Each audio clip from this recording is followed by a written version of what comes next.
Ok, estou aqui de novo, peço imensa desculpa, é normal, às vezes isto acontece. A gente não pode controlar tudo isto, mas é fantástico porque a gente começa a nossa live às 8h08. Sincronicidade! Então, muito obrigada por se juntarem de novo a mim e quero agora. Oi, Lauren! Oi! Aqui está. Muito bem, Tony. Que agora vai. Estou aceitando o seu pedido agora para entrarmos em live. Estamos de novo. E Sim! aí, Estamos conseguiu? de novo. Eu acho que sim. Vou só colocar aqui o nosso tema da conversa para que todas as pessoas que entrem na nossa live vejam do que é que nós estamos falando, não é? Ok. A cura pelo xamanismo com Tony Paixão,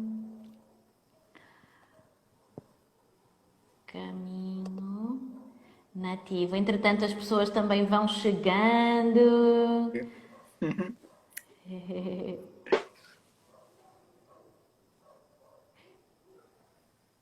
Ok, perfeito. E agora sim consegui desligar os Ai, que bom. comentários. Perfeito.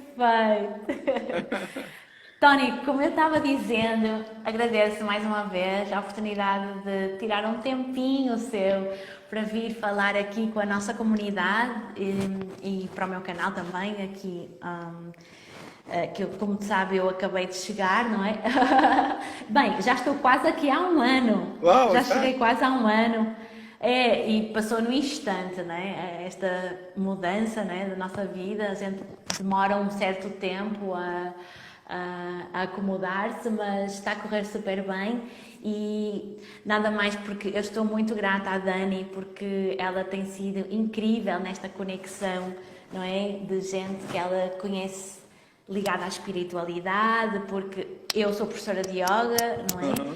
E eu acho que é bom inspirarmos as pessoas e toda a nossa comunidade, tipo, trazendo novos temas. E esta quarentena tem sido super rica.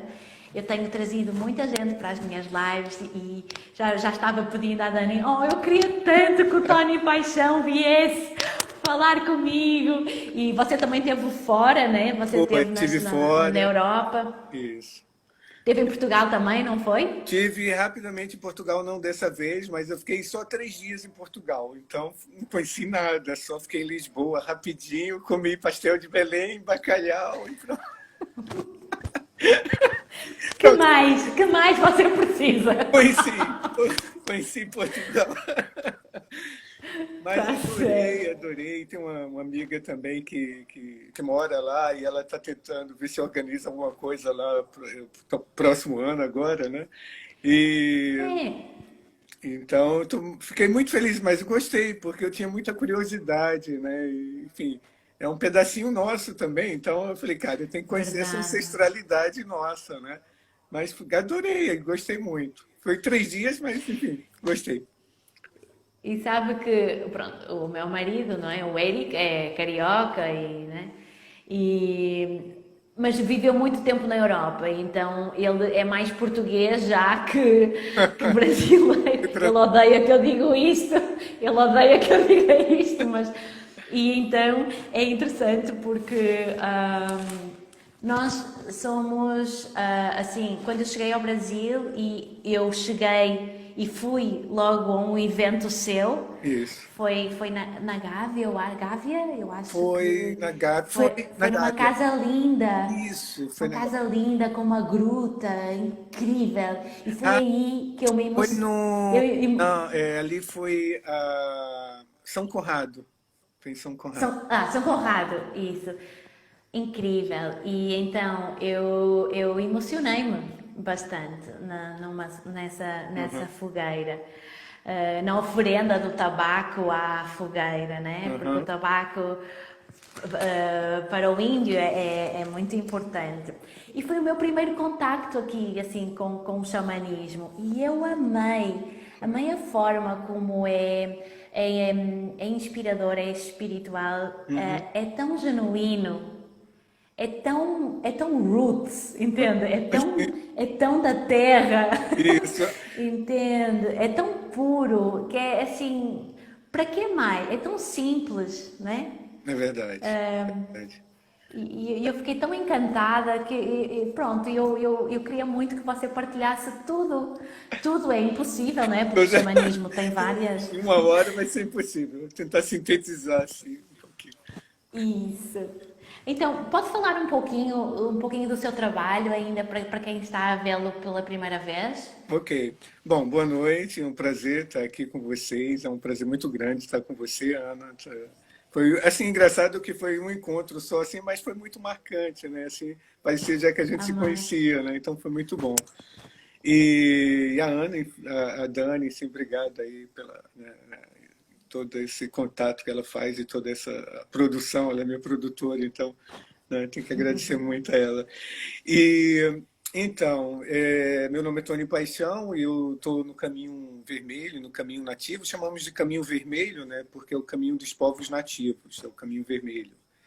Eu estou desde final dos anos 80, início dos anos 90, quando eu comecei, né? Então, e aí a partir daí eu comecei a estar em contato com outros índios nativos, líderes de cerimônia, e comecei a fazer parte de um grupo que se chamava Projeto Arco-Íris, que era um grupo de 9 pessoas que tinham o propósito de trazer novas terapias para o Rio de Janeiro, né? Inclusive o xamanismo a gente foi responsável por trazer aqui para o Rio de Janeiro. Então foi, enfim, há um pouquinho tempo aí atrás, né? Muito jovem, mas foi muito Uau! bom. Assim. Então, eu sou um líder de cerimônia de Sweat Lodge, que é a tenda do suor, né? Sou um líder de cerimônia de construção de tambor, né? De cerimônia do fogo, que você participou, né? E Sim. também trabalho com a roda de medicina. Então, esse é o, digamos assim, as linhas que eu trabalho dentro desse caminho, né? Tem várias, digamos assim, leque muito grande, né? O xamanismo, o caminho vermelho, é um leque muito grande. Então, eu me dedico a mais essa parte de cerimônias. Eu sou um líder de cerimônia, né? E um fantástico líder de cerimónia, tenho a dizer. E diga-me Obrigado. uma coisa, é incrível porque eu não sabia que era. Então, eu nasci em 85, é quase a minha idade, não é? Vocês já há 30 e tal anos, não é? Isso. Incrível. Ah, pois Ah, e é. o que é que inspirou você a ser xamã? O que? O que inspirou mais você a seguir este caminho de Olha, xamanismo? foi justamente a simplicidade, foi justamente ser roots, foi justamente a maneira de se relacionar com o sagrado muito simples, muito objetiva, né? Foi isso que me encantou. E é engraçado que a minha história antes do xamanismo, eu adorava, eu estudava egiptologia, né? Estudava alquimia, ufologia. Eu sempre gostei de coisas estranhas, tá? Desde jovem. E eu vim para o Rio de Janeiro, eu sou pernambucano, eu vim para o Rio de Janeiro para estudar fotografia, estudar egiptologia, né? E esperava voltar, né? E esse foi o começo ali, assim, nos anos 80. E aí o que aconteceu? Eu acabei conhecendo uma grande amiga, que era a Luciana Corona, que trabalhava com gravuras de um pintor visionário americano. E esse pintor americano, ele tinha dentro dos amigos deles um outro pintor que passou, o nome dele é Charles Fritzel. Ele passou 10 anos morando com os índios Cherokees. E ele pintava esses índios.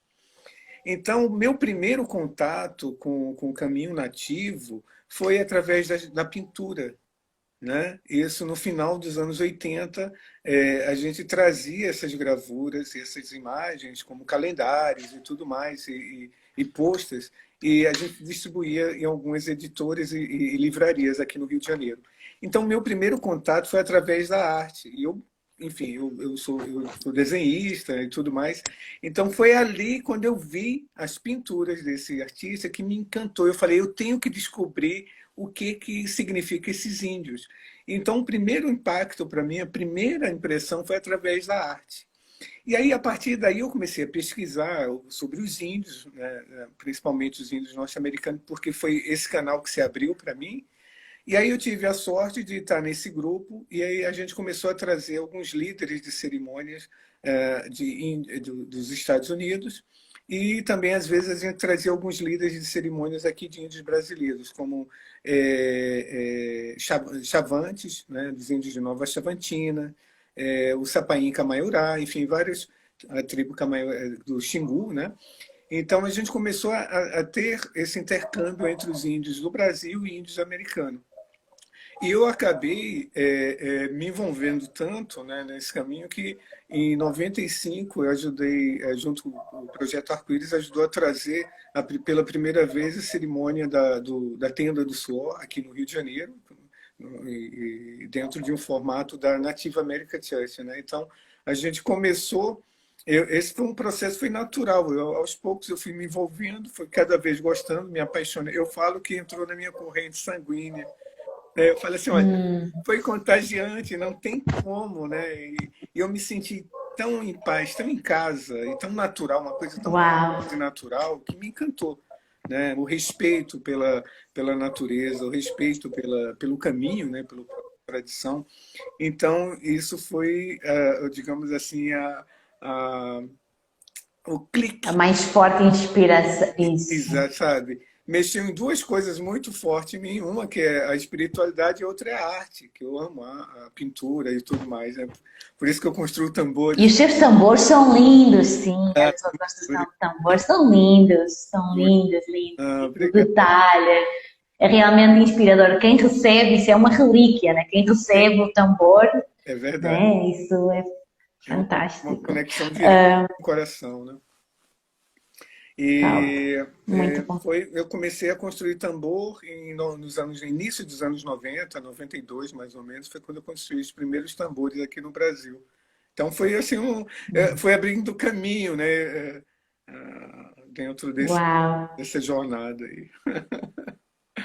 maravilhoso. E o que é xamanismo? Assim, para quem eu acredito que grande parte das pessoas que nos estão a ver agora Aham, estão ligadas ao xamanismo e seguem você aham, e os seus conhecimentos, obviamente, mas assim, para pessoas mais que têm o primeiro contacto, né, que nem eu, que eu fui a uma ou duas sessões, que amei, também só não ia sempre ao Brasil, né, agora estou cá e quero realmente participar de mais cerimónias, quando tudo isto acabar, tudo isto da pandemia, né? é. Então, o que é o xamanismo? E qual a sua origem? Como é que tudo isso começou, assim, Então, uma breve história. breve história, eu tentar sintetizar também. São histórias longas, né? Então tem que. Isso. A palavra xamã é uma palavra que vem da Sibéria, do dialeto Tanque. Então, o xamanismo, em si, né, ele surgiu na Sibéria, mas a prática é um conjunto de práticas, o xamanismo. Só que existem outros continentes, também existem práticas muito similares a essas práticas xamânicas, né? Então, os índios da América do Sul, da América Central, da América do Norte, têm uma relação no sentido que é muito semelhante a algumas práticas. Mas, como não é uma religião, é um conjunto de técnicas e de práticas, as pessoas às vezes confundem xamanismo com uma religião dos índios. Né? Mas cada É tribo como no yoga, também acham que o yoga é religião. é Algumas exato. pessoas, não é? Então acaba meio generalizando, né? Hoje em dia generalizou tanto que a gente fala sobre xamanismo, aí está incluindo índio. Pronto, ok. Mas na realidade, se você for estudar, né, a palavra, o xamanismo em si mesmo, cruamente, digamos assim, né, se a gente for até a fonte, é siberiano. Claro que a gente sabe que esses povos ancestrais eles cruzaram o Estreito de Bering até a América, né, alguns animais também. Então tem influência sim, mas cada povo, cada tribo, digamos assim, tem uma maneira muito específica de se relacionar com o seu sagrado, né? Os índios das planícies, os índios da costa, os índios aqui do Brasil também, claro. Então tem alguns objetos, algumas semelhanças, sim, porque o grande espírito é um só, né? O Criador é um só. Então, claro, a gente tem uma roupa diferente, mas existe uma linha que é comum, porque quando a gente fala sobre espiritualidade, a gente vai acabar chegando no mesmo ponto. A gente só vai ter Isso, roupas diferentes, né? Digamos assim. verdade. Né? Uhum. Então, sintetizando um Ok. pouco, o xamanismo seria isso, né? Por isso que quando eu vou falar, né, eu não me tintulo um xamã, porque o xamã seria ligado à Sibéria. Eu sou um líder de cerimônia, um roadman, um Ah, ok. homem do caminho, porque aí tem mais a ver com o caminho norte-americano, que é o caminho que eu sigo, entende? Ah, tá certo. Ok. A maioria das pessoas fala, o Tony é um xamã, enfim, fica por isso, porque Xamanismo, xamã, né? é, generaliza, Ah, tá certo. né? Mas na realidade, assim, os índios que são muito tradicionais na América do Norte, eles não gostam de ser chamados de xamãs. Eles falam, não, eu não sou um xamã, eu sou um roadman, eu sou um medicine man, né? Um homem de medicina, ou um homem do caminho, que seria mais ligado a essas cerimônias que eu participo. Então, mas hoje em dia, acabou generalizando, então ficou xamanismo como uma palavra que engloba todo esse mundo aí, digamos, que está ligado a povos que acreditavam que tudo existia um espírito, tudo que o grande espírito fez tem um espírito, tem ânima, tem alma, né? Então, são povos Isso. animistas. Então, a maioria desses povos animistas acabaram entrando meio nessa panelinha do xamanismo, né? Então, hoje em dia, quando a gente fala de xamanismo, está incluído vários povos nativos, né? Mas, na realidade, existe uma pequena diferençazinha. Nossa, tá certo. E quais os benefícios que, ok, é espiritualidade, mas quais os benefícios que o xamanismo também nos podem trazer ao corpo, à mente e ao espírito? Ou é só espírito? É, Como é que é isso? são todos são os quatro corpos, né? A gente sempre fala que o corpo é o físico, o mental, o emocional e o espiritual, Não. né? Então a gente é constituído dessas quatro partes, não tem como a gente separá-las, né? E muitas Verdade. vezes a gente está, digamos assim, mais evidente uma dessas partes, né? Muitas vezes a gente está com o nosso emocional muito ativo, outras vezes é o nosso mental, outras vezes é o físico mesmo, outra vez é o espiritual. E na realidade a gente busca estar em equilíbrio com esses quatro corpos, com o corpo físico, mental, emocional e espiritual. A gente se baseia muito também nas direções, porque essas direções têm esses quatro aspectos, tá? O leste seria o espiritual, o sul seria o emocional, o oeste o físico e o norte o mental. Em algumas tradições tem pequenas mudanças, como por isso que eu falei que é meio complexo, porque em outras tradições já vai ter esses aspectos vão estar nas posições diferentes. Mas baseado nesse princípio, a gente sempre busca estar em equilíbrio com todas essas direções, um corpo físico, mental, emocional, espiritual, com a Mãe Terra, com o Pai Céu e achar o nosso centro. Que na realidade a busca é nós buscarmos o nosso centro. Quando estamos no nosso centro, estamos em equilíbrio com esses corpos. Porque imagina como um platô, né, onde eu vou estar pressionando mais um lado, o outro vai sempre balançar. Então, se eu não estiver bem emocionalmente, vai afetar fisicamente, vai afetar mentalmente, vai afetar espiritualmente. A mesma coisa acontece com os outros corpos. Se eu não estiver bem fisicamente, também vai afetar as outras partes. Então, a busca é justamente a gente tentar estar em equilíbrio com esses quatro corpos para que a gente possa buscar o nosso centro. E aí fazer essa conexão céu e terra, né? E isso então é conexão interior que você fala? Essa Conexão. conexão. Quando a gente fala, conexão interior, né? Aquela conexão com o nosso eu superior, com mergulharmos verdadeiramente no nosso ser, Isso, é exato. quando tudo isso se junta aí, né? Isso, Essa tal conexão. exatamente. Conexão, união, equilíbrio de tudo, todos esses quatro Corpo. polos, Isso, corpos, isso.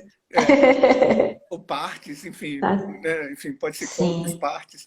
Que na sim. realidade o que acontece, né? A gente acaba se identificando com um processo externo mais do que o nosso ser.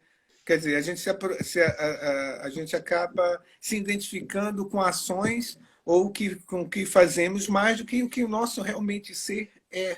Né? As atividades que a gente faz, às vezes a gente acaba acreditando que a gente é aquela atividade. Mas a gente é um espírito num corpo tendo uma experiência física. E não o contrário. Né? A gente não é corpos físicos que vamos ter uma experiência espiritual. Não. A gente é o contrário. A gente é esse ser espiritual que está encarnado no corpo físico, que tem algumas ações, né? Que, vamos supor, se eu fosse me diluir em partes, eu sou o quê? Eu sou o pai, né? Eu sou filho, eu sou um profissional, um curador, um líder de cerimônia, né? Eu sou vários esses pedacinhos do Tony, mas eu não posso achar que eu sou simplesmente esses pedacinhos. Isso é só uma manifestação aqui física. Né? O meu ser espiritual, quando isso tudo acaba, o meu ser espiritual sempre fica. E vai ter uma nova experiência. Então, quando a gente estar consciente disso, a gente sai um pouquinho do papel de vítima, ou papel, né, que muitas outras práticas, outras tradições também vão fazer isso. Né? Mas dentro do caminho, né, digamos assim, a gente vai aprender a gente estar mais em conexão com o nosso ser espiritual para que a gente possa estar conversando diretamente com o grande espírito, né? O Deus, Criador, enfim, que nome, cada tradição acabou dando um nome para ele, aquele que tem muitos nomes, né? Eu sempre falo isso. Ou ela, né? Que também é ele e ela ao mesmo tempo, o grande espírito não tem... Né? Então é ele ou ela.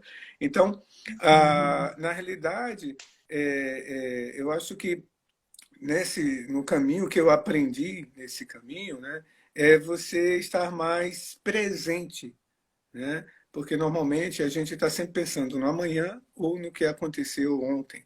E a gente nunca vive o presente. Né? Então, desde o começo, quando eu quis aprender, né, eu nunca esqueço a primeira vez que eu quis aprender, que é que meu tio, ele ainda está vivo até hoje, que se chama Hector Mário Gomes, ele mora em São Francisco. E a primeira vez que eu quis aprender, né, ele olhou para mim: você quer aprender? Tá, então vai cortar madeira. Né? Até meu irmão também chegou para mim, me deu um machado e falou: vai lá, vai cortar madeira, você quer aprender alguma coisa? Então, é o dia a dia sendo espiritual, né? Porque não porque senão é muito fácil a gente sempre querer sair do presente, sempre sair da realidade para criar uma fuga para algo externo, que é muito mais fácil. Né? Eu sempre falo, é muito mais fácil a gente sair do nosso corpo do que estar presente dentro do nosso corpo. Né? Então, eu acho que as práticas dentro do caminho nativo me traz, né? Nem vou dizer que me trouxe, porque me traz até hoje, é, é justamente essa chamada para o presente. Né? Às vezes a gente acaba se identificando muito com essas personas que eu falei, e achando que a gente é aquilo. Não, aquilo ali é só uma função. Um dia essa função vai acabar. E isso vai restar o meu ser.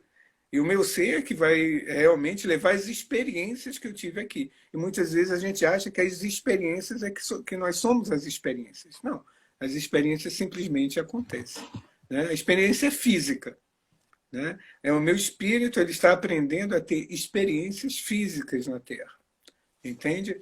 Enfim, é assim que eu vejo o caminho e o que o caminho me ensinou. Então, exatamente, Verdade. resumindo assim, um pouquinho isso. É incrível porque eu consigo conectar isso também com o yoga, o karma yoga, a prática de boas ações, o estar presente, o estar em equilíbrio no corpo, mente, espírito e emocional. Portanto, é por isso que eu me identifico também muito com o xamanismo, claro, numa outra linhagem, mas no fundo existem tantas linhagens que no fundo é tudo a mesma coisa, vem tudo de uma fonte, seja o universo, seja o Deus de cada um, seja a fé que a gente tenha ou de um Deus, de algo poderoso, do Criador, né? Isso. Então, no fundo, estamos todos ligados e é isso que eu acho fantástico também, né? As cerimônias é justamente para curar as cerimônias, isso. Né? Então, Assim, eu não sei qual é a sua pergunta, mas Era essa mesmo. Então, como é que as cerimónias que você faz? Primeiro, pode mencionar algumas cerimónias que você faz e de que forma é que elas são benéficas e curam realmente as pessoas que ah, assistem às cerimónias e que participam? ok, bom, eu realizo a cerimônia da Tenda do Suor, que é uma cerimônia que é uma cabana, que é como uma sauna, só que é uma sauna com um princípio espiritual, digamos assim, tá? Se fosse resumir um pouquinho do que é a Tenda do Suor, né? Então é um local onde a gente vai ter o elemento fogo, o elemento água, a terra, né, e o ar. São os 4 elementos, né? Ali dentro da tenda a gente tem contato com as 4 forças que são responsáveis por nos manter vivos na Terra, né? Aqui a Verdade. gente pode ficar sem um monte de coisa, né? Até sem internet hoje em dia, apesar que ia ser uma tortura, mas a gente fica sem internet, ok. Mas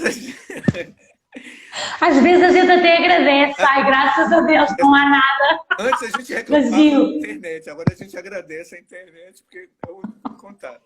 Mas a gente pode viver sem. Mas sem a água a gente não pode viver. Sem a terra, né? Sem e tudo aquilo que a terra nos dá, né? Porque por isso chamamos de mãe terra, né? A grande generosa, não podemos viver sem a terra. Não podemos viver sem o fogo, né? Se o sol se aproximar um pouquinho da terra, a gente morre. Se ele se afastar, a gente morre, né? Então precisamos dessa força vital. Verdade. E não podemos viver sem o ar, né? Então, são os 4 elementos e as 4 forças que nós precisamos para sobreviver aqui nesse planeta, pelo menos nessa forma que nós temos aqui nesse planeta. Então, dentro da Tenda do Suor, nós vamos estar em contato com esses elementos, né? E ali você vai estar suando, vai estar transpirando e vai estar eliminando, através do seu corpo físico, toxinas do seu corpo, Piscinas. né? Exato. Então já vai ser um trabalho físico de limpeza, né? Mentalmente também nós vamos estar num ambiente que fica escuro, digamos assim, então vai obrigar você a mergulhar dentro de você, você não vai estar olhando o outro, você vai olhar só a si mesmo. Então isso já é um grande desafio para muita gente, Uau. porque tem gente que não consegue, né? Tem gente que dorme com luz acesa, tem gente que dorme com som, tem gente que não consegue nem dormir, porque é o único momento que nós vamos estar sozinhos, vamos fechar os olhos e vamos olhar para dentro. E tem pessoas que não conseguem isso. Então, para algumas pessoas é um desafio muito grande, para outros é maravilhoso, né? Vamos também trabalhar, desde o momento que eu vou olhar para mim e vou trabalhar minhas emoções, né? E aí você vai passar por todos os processos que você tem que passar ali no presente, né? Digamos assim, se olhar, se Isso. aceitar, exatamente, né? E, Então, no fundo, focar um pouco, né? Tipo, não entrar em colapso, ou seja, isso, é um desafio grande para a mente do género. Ok, eu vou ter que controlar aqui as emoções e com certeza o início é completamente diferente do depois do final, não é? sim, Completamente. completamente, né? Completamente. Eu sempre brinco, né, que normalmente assim as pessoas vêm muitas pessoas com fobias, né, que têm medo de elevador, medo de qualquer lugarzinho fechado, né? Imagina numa tenda fechada, cheia. Eu brinco que às vezes tem pessoas que têm medo até de olhar para a caixa de fósforo, né, que é pequenininha, apertadinha, ela nem olha.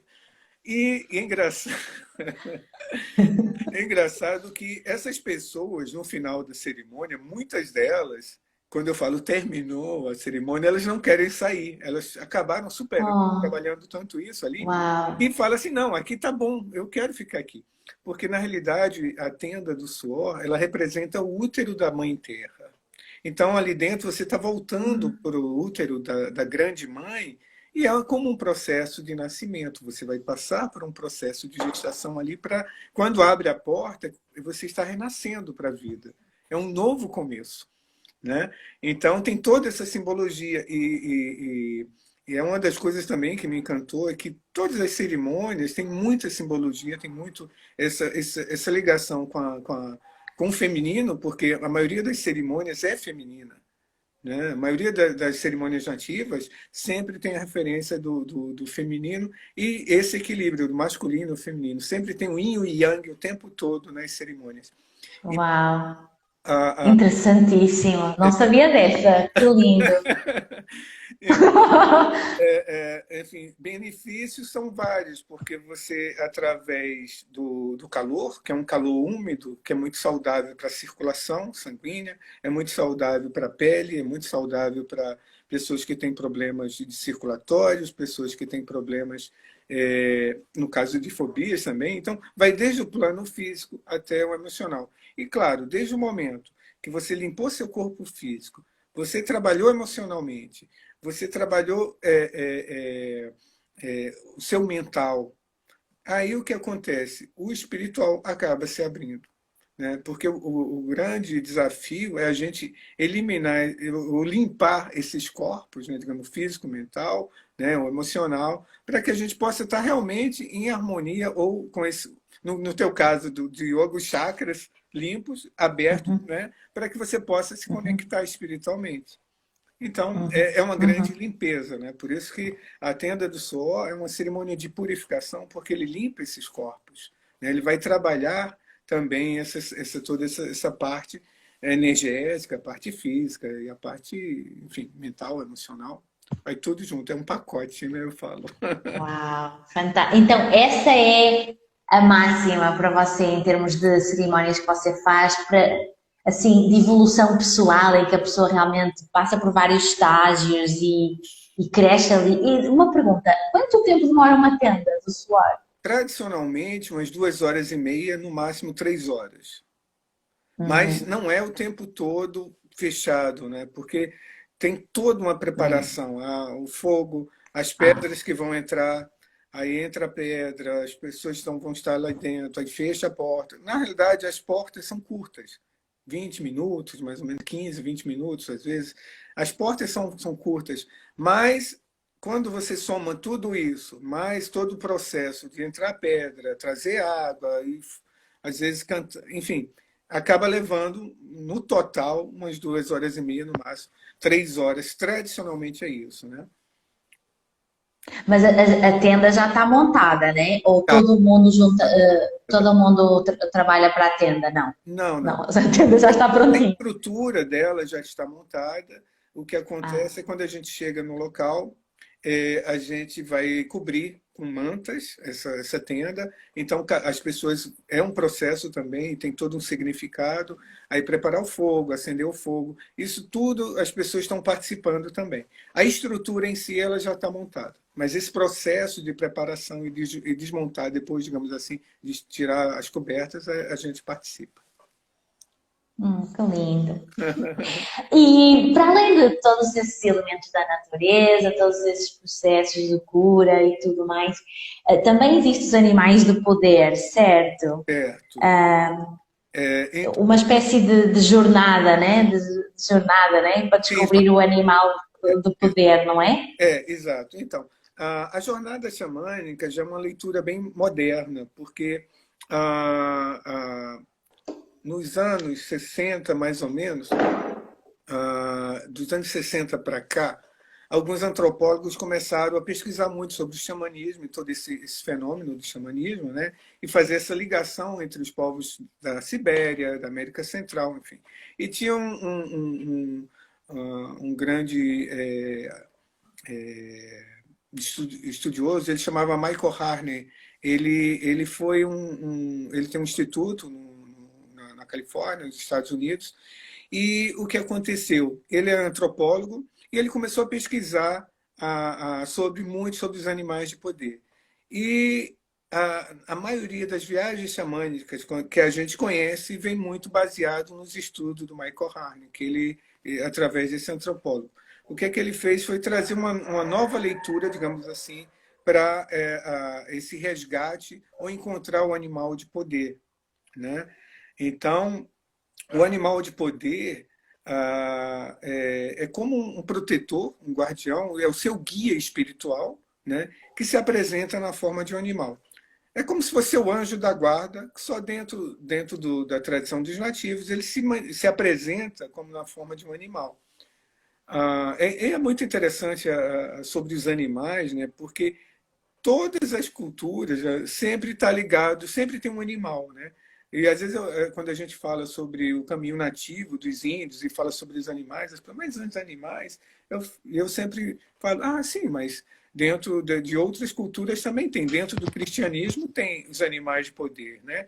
É o leão de Judá, né? É a pomba da paz, que representa, né, o cristianismo, o símbolo do cristianismo é uma pomba, né? Dentro E, da e que está sempre ligado também a uma simbologia, não é? Sim, Um significado. exatamente, porque o mundo espiritual ele fala conosco através de símbolos. É simbólico, o mundo espiritual é simbólico. Independente da religião ou tradição que você segue, é simbólico. Né?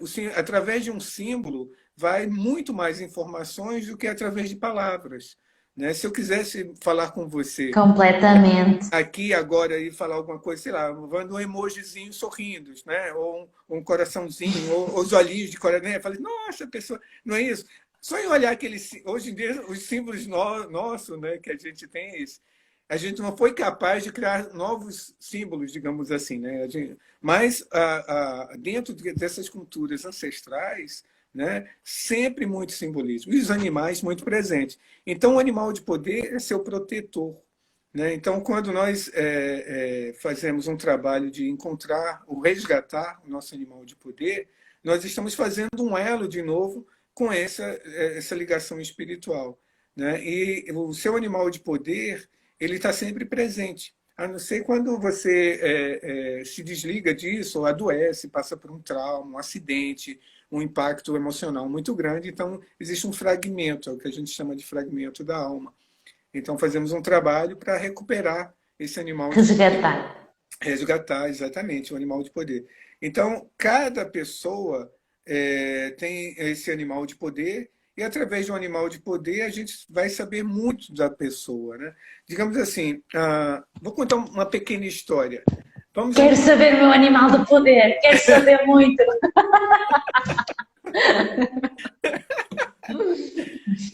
Então, vamos supor o seguinte, estava o índio ali, né, e ele muito tímido, muito sem saber o que fazer, né, e muito fechado. Então, ele vai e procura o xamã, né, o xamã vai lá, faz um trabalho com ele, trazendo para encontrar o animal dele, e ele sai dali com aquela essência, vamos supor, urso, né, então ele sai ali mais com mais força, com mais coragem, né, fala, poxa, eu estou bem. Então, são duas coisas, a nível emocional e, claro, a nível espiritual também. Cada ser, tudo, em resumo assim, tudo que o grande espírito fez tem energia. Tudo que o homem fez não tem energia. Né? Então, vamos lá.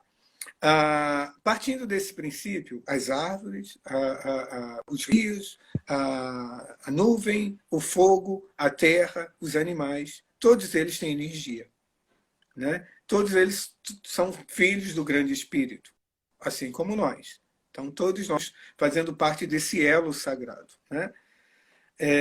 Então, quando nós nos conectamos com algo da natureza, estamos nos conectando com a parte do grande espírito, a parte mais pura do grande espírito. Né? Você não vai ver uma árvore revoltada ou uma flor dizendo, hoje eu não vou desabrochar porque eu estou triste. Né? Ela vai dar tudo o que ela tem, ela vai ser 100% pura força, pura energia. Então, é como um artista, né, um pintor, vamos supor, sei lá, Van Gogh, ou sei lá, Toulouse-Lautrec, ou qualquer pintor, se eu for estudar ele, eu preciso o quê? Estudar a obra dele. Assim eu vou entender o artista. É a mesma coisa. Se eu quero conhecer um pouco do grande espírito, eu vou conhecer a obra do grande espírito.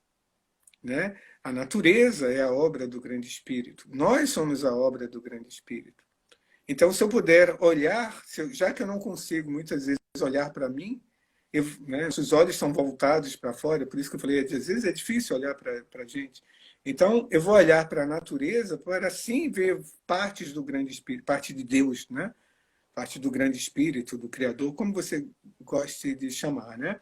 Então, o animal de poder é uma parte né, digamos assim, dessa energia vital que veio do grande espírito. E ele vai ser o nosso guia no mundo espiritual. Eu não vou caminhar no mundo espiritual sem um guia, porque eu posso me perder, porque eu não conheço. Eu conheço um pouco aqui do meu planeta, da Terra, mas do mundo espiritual eu conheço muito pouco e preciso de um guia. E o animal de poder é esse guia que vai me ajudar no mundo espiritual, entende? Então, quando encontramos o nosso animal de poder, um pedaço da nossa ânima, da nossa alma, também é um guia que vai estar me ajudando digamos assim, a caminhar melhor, né? Nessa Normalmente, jornada, nesse caminho, né? da vida, né? Por isso que em todas as culturas, não só nativa, sempre veio um animal, né? Para falar o seu mensageiro, né? Em todas as culturas você vai ter sempre essa referência. Já que você é da yoga, na Índia, então, nem se fala né, os animais, animais tem e toda essa simbologia. Então, não é que dentro da cultura nativa nós adoramos o animal, não, não é nada disso, não tem nada a ver, né? Mas simplesmente eu estou respeitando uma obra do grande espírito, né? Eu vou estar Isso. sendo tendo um respeito sobre a criação, né? Eu acho que para mim o xamanismo, o caminho nativo, né? Ele se resume numa palavra que é respeito, né? Se eu for entrar na natureza, para mim é como entrar na casa de alguém. Respeito. Eu vou Sim. respeitar, eu vou fazer pedir licença para entrar, né? É como, sei lá, se eu Isso, Tony. entrar, sentar no sofá, abrir a geladeira, você olha, poxa, que cara abusado, né? Então, Isso. esse contato, né, de respeito é algo que me encantou muito. Se eu for cortar uma árvore, eu vou falar com aquela árvore, eu vou pedir a ela permissão. Porque dentro da Licença. cultura nativa não existe nenhum ser vivo que não tenha uma energia. Se o grande espírito fez tudo que existe no universo, deve ser respeitado e não abusado, e não ser só através do meu proveito, do meu bem-querer, só porque eu quero, né? Eu acho que o homem, E ele isso, Tony, deixa-me só dizer, fazer aqui uma comparação. Isso é porque eu quero, isso é o ego, né? E aquela é, pessoa que respeita a natureza e que pede licença e tudo mais, já está num nível de consciência muito elevado, entende? Não é? Está muito bem resolvido e começa a sim, olhar para fora de uma outra maneira, né? Outro claro. nível de consciência, né? Quanto mais conexão, melhor, né? Desde o momento que eu tenho sempre essa coisa, eu quero isso, eu quero aquilo, eu tenho o quê? Um emocional como uma criança, né? A criança que é assim, eu quero isso, eu quero sorvete, eu Faz quero birra. faz birra, né? E a gente muitas vezes cresce, a criança está ali, ela não cresceu, né? Então, se eu olho para outro ser humano com respeito, independente do que ele, da tradição que ele segue, né? Mas eu vejo ele como um irmão, né? E não como uma ameaça, porque se eu olho para o outro e vejo uma ameaça, é porque eu estou com medo. Hum. Né? Se alguém chega e fala assim, mas muita gente acha que a sua religião é isso, é aquilo. Não faz a menor diferença para mim o que ele acha, o que ele não acha, porque caminho espiritual é algo pessoal. Ninguém pode fazer o meu caminho espiritual e eu não posso E que caminhar. também deve ser respeitada, né? Então não tem como, é impossível eu chegar para alguém e falar sobre uma experiência espiritual que foi assim passada, porque o outro jamais vai entender porque ele não passou por aquilo, nem vai passar porque é algo pessoal. Assim como o outro. Né?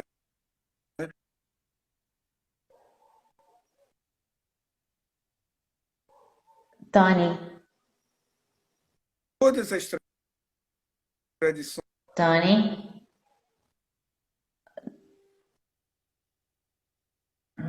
tiveram seus mestres, seus.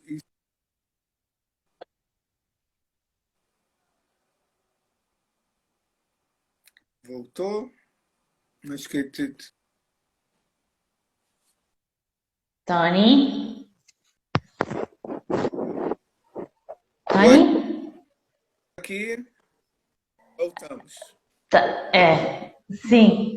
Ok. Você estava dizendo, todas as E- tradições... e-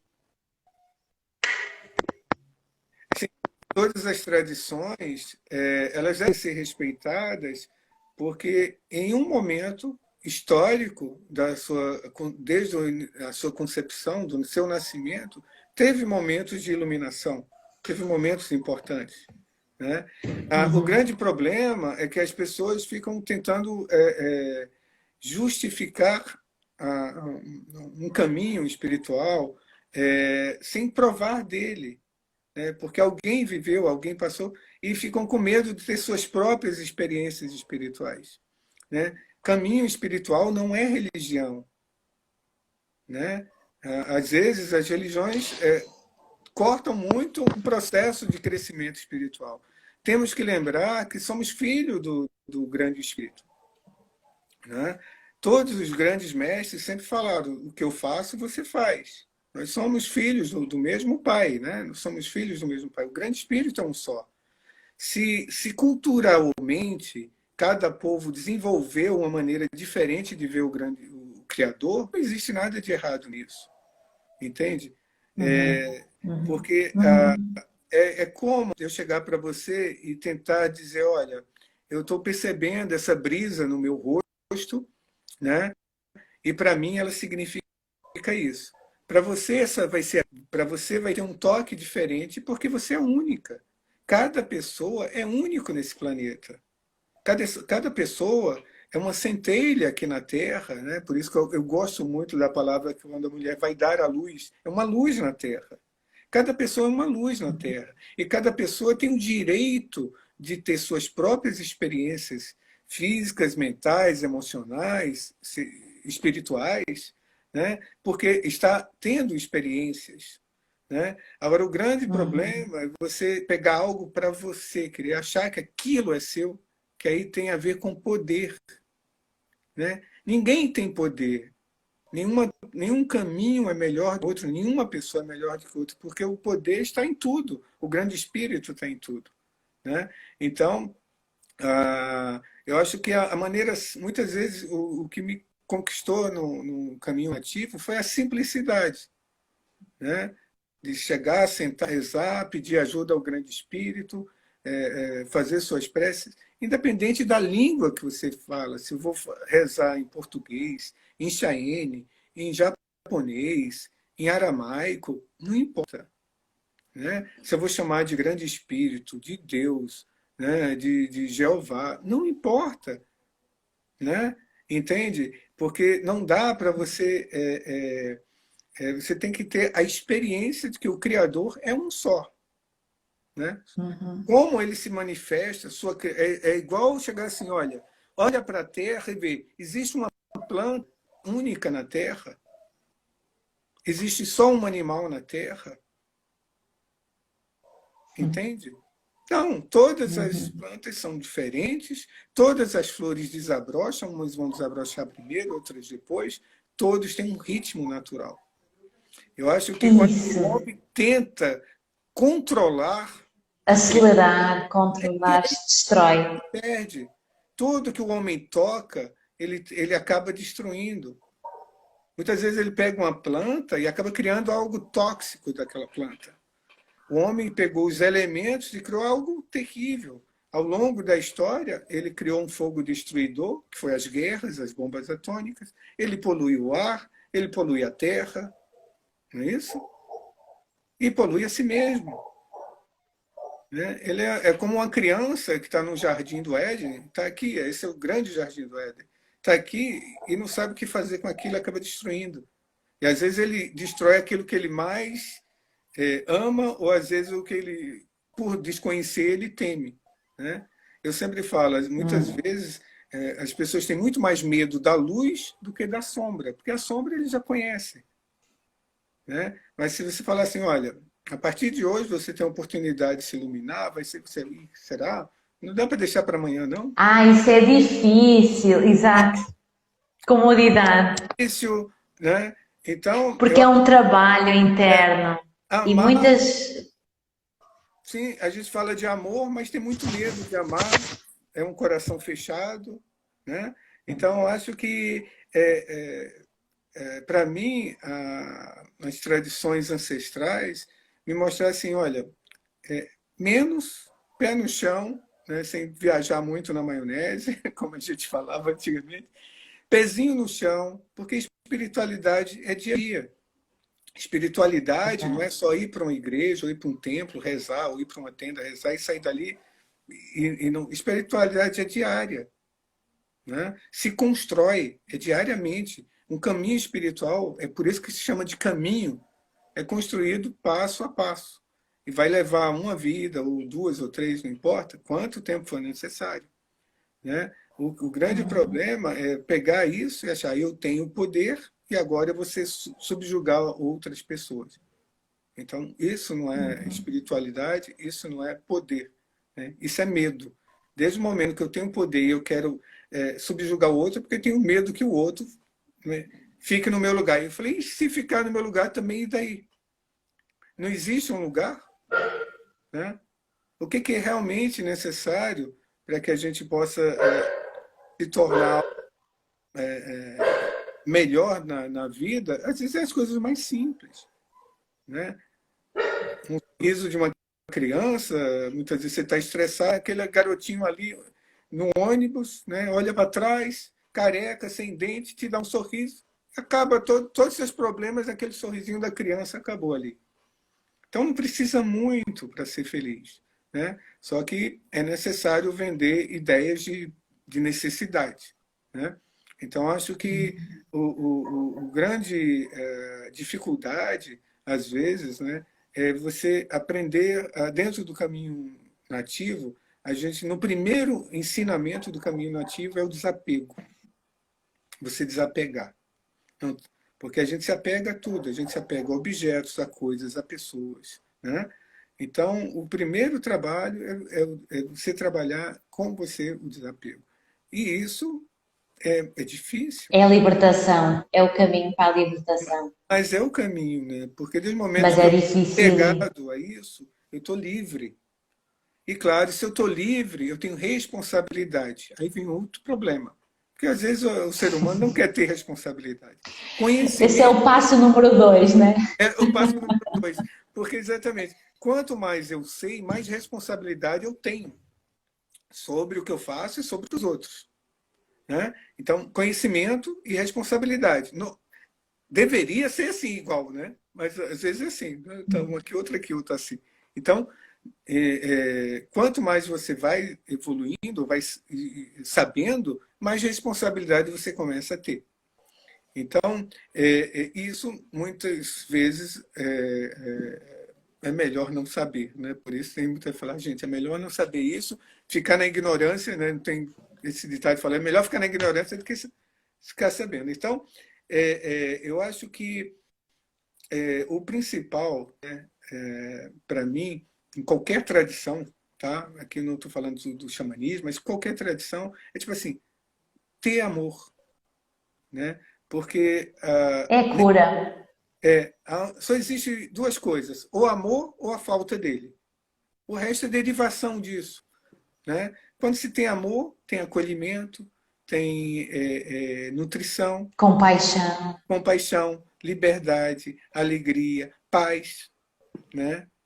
Mas E é uma coisa que vai, para além do amor interior, ele vai para o mundo, né? Vai para fora de você. sim, isso, exato. É o querer bem do outro, é o querer bem do lugar onde eu habito, é o querer bem, né? É o respeitar. Isso. Vivemos uma época que se alguém está feliz, ou se alguém fala assim, poxa, eu consegui alguma coisa, o outro fica assim, mas, poxa, não sei o quê, né? Com inveja, né?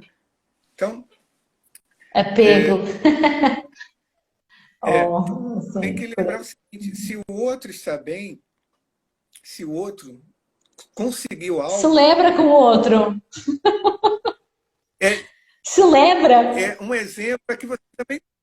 É, é, igual se você for ver nas culturas, né, de história, Arjuna mesmo, né, na sua tradição, né, da Índia, no Bhagavad Gita, né? Quando ele consegue superar e consegue chegar em algum lugar, é um exemplo que os outros conseguiram, né? Se alguém conseguiu subir e vencer, isso é um exemplo de excelência para que você faça o mesmo. Você é capaz de fazer, né? Se alguém consegue algo, se alguém está feliz, né? Ao invés de você ficar com inveja ou questionando, não, peraí, se ele conseguiu algo bom, feliz, é um exemplo que eu também posso conseguir. Mas normalmente Uma inspiração, né? inspiração, né? Esse exemplo de excelência. Mas às vezes a gente é criado para ser o número um, né? E ninguém pode ser o número dois. Né?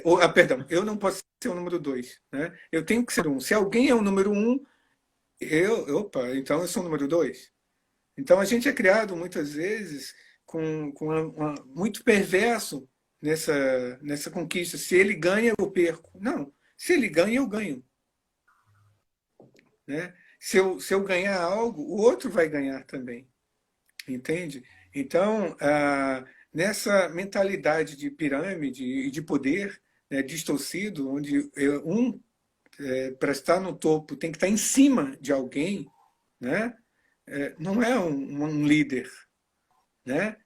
O bom líder é aquele, você subir um degrau e olha para o outro, puxa o outro para ali. Vamos juntos.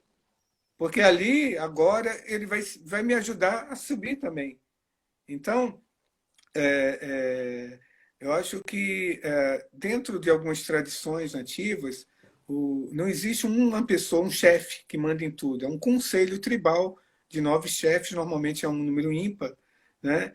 Onde as tomadas de decisões não é de uma pessoa, não está a cargo de uma pessoa. Todos são líderes ali. Né? Todos têm vários chefes, digamos assim. E é muito interessante que o que me conquistou sobre algumas culturas, que atualmente, ao longo dos anos, claro, vai se deteriorando por influências. A liderança era compartilhar. Hoje eu estou numa posição onde eu posso falar, em outro momento, outra pessoa vai estar no meu lugar, eu vou estar aprendendo. É um círculo. Né? Travou aqui, eu não sei se fui eu ou se foi você. Parece que está travado, Tony. Agora já foi. Já foi.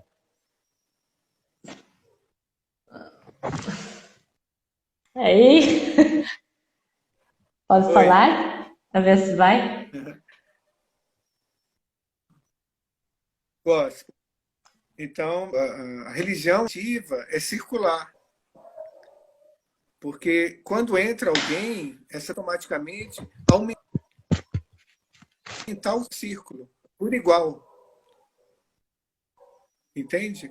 Então, a nível de estrutura desses povos ancestrais, era muito interessante, porque não existia as casas em toda a região, vamos dizer assim, porque sempre foi circular. Qualquer coloque no círculo. Qualquer coisa que a gente coloca como? No círculo, o círculo aumenta. Se for uma estrutura quadrada, vai aumentar um lado do quadrado. Se for algo circular, Verdade. coloca no círculo, esse círculo aumenta. Então, essa é uma das mentalidades desses povos. Então, eu acho que cada cultura, cada povo tem algo muito bonito para se aprender. Né? Eu tenho viajado muito, então cada região que eu vou, cada lugar que eu vou, cada povo que eu vou, que eu escuto, seja no deserto, seja na Europa, seja